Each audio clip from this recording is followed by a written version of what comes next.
Assalamualaikum warahmatullahi wabarakatuh.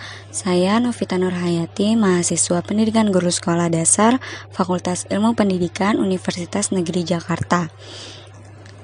Kali ini saya akan membahas tentang tujuan dan manfaat kurikulum untuk memenuhi tugas mata kuliah kurikulum pendidikan. Kurikulum dipersiapkan dan dikembangkan untuk mencapai tujuan pendidikan, yakni mempersiapkan peserta didik agar mereka dapat hidup di masyarakat. Dengan demikian, dalam sistem pendidikan kurikulum merupakan komponen yang sangat penting, sebab di dalamnya bukan hanya menyangkut tujuan dan arah pendidikan saja, tetapi juga pengalaman belajar yang harus dimiliki setiap siswa serta bagaimana mengorganisasi pengalaman itu sendiri. Pengertian kurikulum. Menurut Undang-Undang RI Nomor 20 Tahun 2003 tentang Sisdiknas, kurikulum adalah seperangkat rencana dan pengaturan mengenai tujuan, isi, dan bahan pelajaran, serta cara yang digunakan sebagai pedoman penyelenggaraan kegiatan pembelajaran untuk mencapai tujuan pendidikan tertentu. Tujuan kurikulum. Yang pertama, tujuan kurikulum berdasarkan tujuan pendidikan nasional. Yang kedua, tujuan institusional. Yang ketiga, tujuan kurikuler. Yang keempat, tujuan pembelajaran atau instruksional. Tujuan pendidikan nasional atau TPN.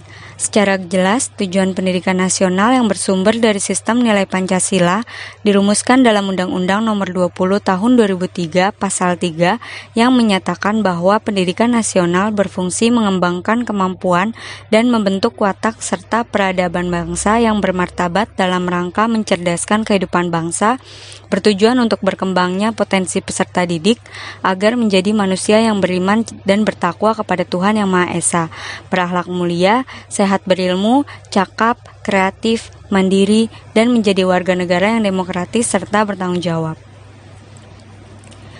Tujuan institusional.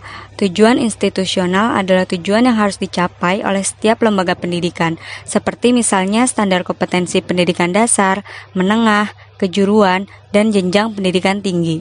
Dalam Peraturan Pemerintah Nomor 19 Tahun 2005 tentang Standar Nasional Pendidikan Bab 5 Pasal 26 yang menjelaskan bahwa standar kompetensi lulusan pada jenjang pendidikan dasar bertujuan untuk meletakkan dasar kecerdasan pengetahuan, kepribadian, akhlak mulia, serta keterampilan untuk hidup mandiri dan mengikuti pendidikan lebih lanjut. Tujuan kurikuler. Tujuan kurikuler adalah tujuan yang harus dicapai oleh setiap bidang studi atau mata pelajaran. Tujuan kurikuler dapat didefinisikan sebagai kualifikasi yang harus dimiliki anak didik setelah mereka menyelesaikan suatu bidang studi tertentu dalam suatu lembaga pendidikan. Tujuan kurikuler pada dasarnya merupakan tujuan untuk mencapai tujuan lembaga pendidikan. Dengan demikian, setiap tujuan kurikuler harus dapat mendukung dan diarahkan untuk mencapai tujuan konstitusional. Tujuan pembelajaran atau instruksional. Tujuan pembelajaran atau instruksional merupakan tujuan yang paling khusus.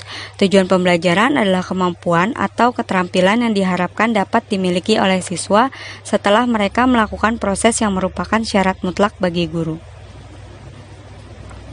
Selanjutnya yaitu manfaat kurikulum. Yang pertama, manfaat kurikulum bagi guru, yang kedua bagi sekolah, yang ketiga bagi masyarakat, yang keempat bagi orang tua, dan yang terakhir bagi siswa itu sendiri. Yang pertama, manfaat kurikulum bagi guru.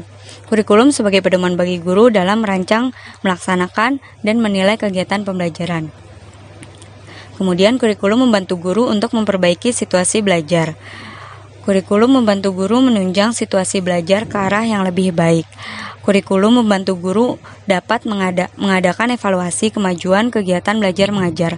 Kurikulum memberikan pengertian dan pemahaman yang baik bagi guru untuk menjalankan tugas sebagai pengajar yang baik di kelas.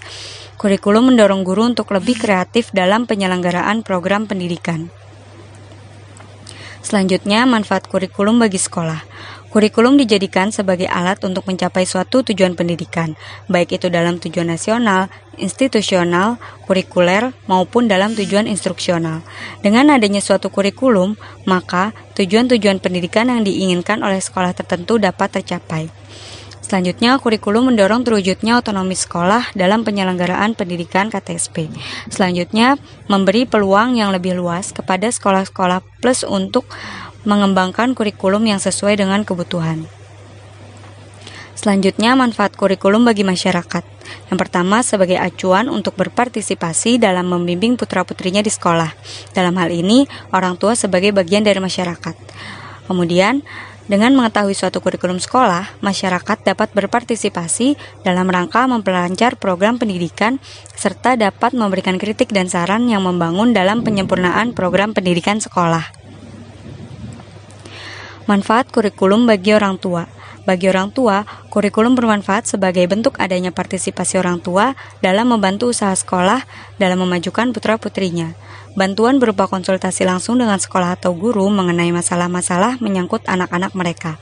Bantuan berupa materi dari orang tua anak dapat melalui lembaga BP3. Dengan membaca dan memahami kurikulum sekolah, maka orang tua dapat mengetahui pengalaman belajar yang diperlukan anak-anak mereka. Sehingga partisipasi orang tua ini pun tidak kalah pentingnya dalam menyukseskan proses belajar mengajar di sekolah. Yang terakhir, manfaat kurikulum bagi siswa. Keberadaan kurikulum sebagai organisasi belajar tersusun merupakan suatu persiapan bagi anak didik.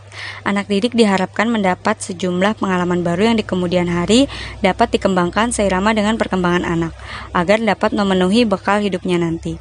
Kalau kita kaitkan dengan pendidikan Islam, pendidikan mestinya diorientasikan kepada pendidikan peserta didik dan perlu diberi bekal pengetahuan untuk hidup pada zamannya kelak. Terima kasih.